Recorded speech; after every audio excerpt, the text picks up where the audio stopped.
Good morning student, स्वागत है आप सभी का आज की क्लास में। और आज फिर एक नए टॉपिक के साथ। तो आज का जो हमारा विषय है वह है जो रासायनिक जो संयोग के नियम हैं। तो उन्हीं नियमों के अंतर्गत आज हम पढ़ेंगे गैलुसेफ का गैसीय आयतन संबंधी नियम।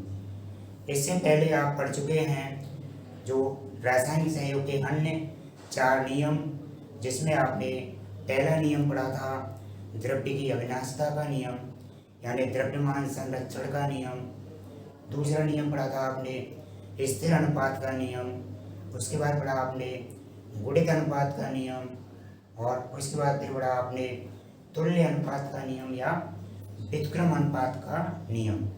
तो इसी क्रम में जो रासायनिक संयोग के नियम हैं, उन्हीं नियमों में जो 5वां नियम है वह है गैलुसेफ का गैसीय आयतन संबंधी नियम।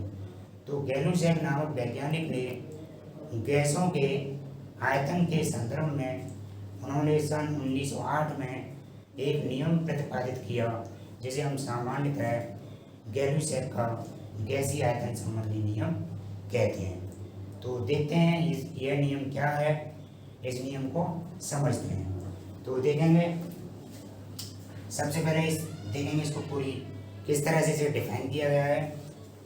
इस नियम का प्रतिपादन सन 1908 में गैलुसेफ नामक वैज्ञानिक इन्होंने किया।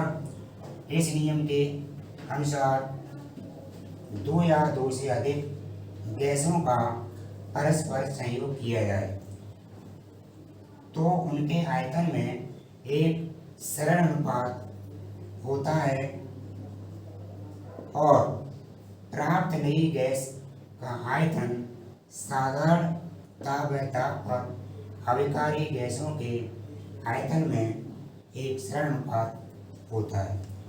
यानी कहने का मतलब ये हुआ कि कोई भी हमारी 2 गैस लें या 2 से ज़्यादा गैसें लें, उनकी आपस में क्रिया कराएं तो क्या होगा, उन दोनों ही गैसों में एक सरल अनुपात होगा, और जो नई गैस बनेगी उस नई गैस का भी जो हमारी अभिकारी गैसें होंगी उनके मध्य भी एक सरल अनुपात होगा। तो देखते हैं कैसे, हम एक एग्जाम्पल के रूप में समझेंगे। हमारे एक एग्जाम्पल लिखा हुआ है, जैसे यहाँ पर ये हाइड्रोजन गैस है, ये हमारी क्लोरीन गैस है।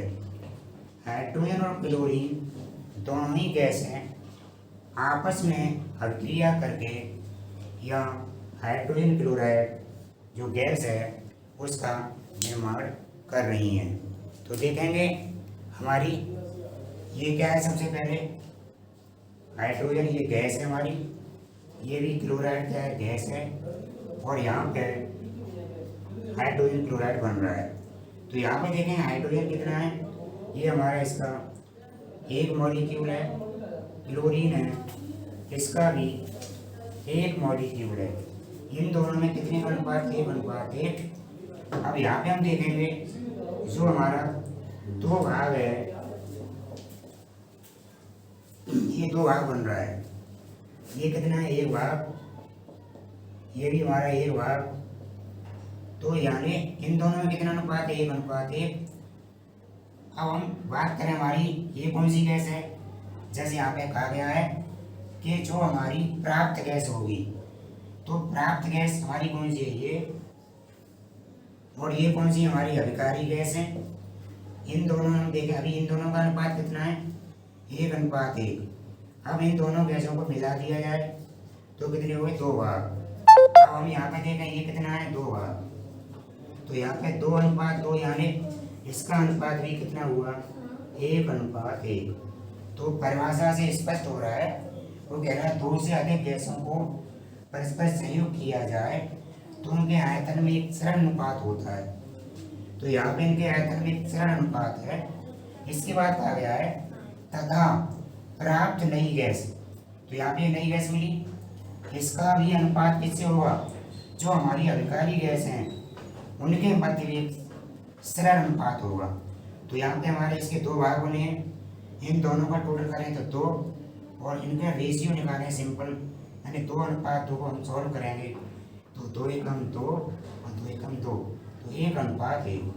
तो अतः यह हमारा जो अभिक्रिया है वह गैलू-सैग के आयतन संबंधी नियम की पुष्टि करती है। इसी प्रकार हम देखते हैं एक और नया जो एग्जाम्पल है। इस एग्जाम्पल में देखें, यहाँ हाइड्रोजन और ऑक्सीजन दोनों मिलकर के जल का निर्माण कर रहे हैं। अब यहाँ पे हम देखें इनके मध्य जो अनुपात है, यानी 2 अनुपात यहाँ पे 1, यानी हाइड्रोजन के 2 मॉलिक्यूल हैं, ऑक्सीजन का 1 मॉलिक्यूल है।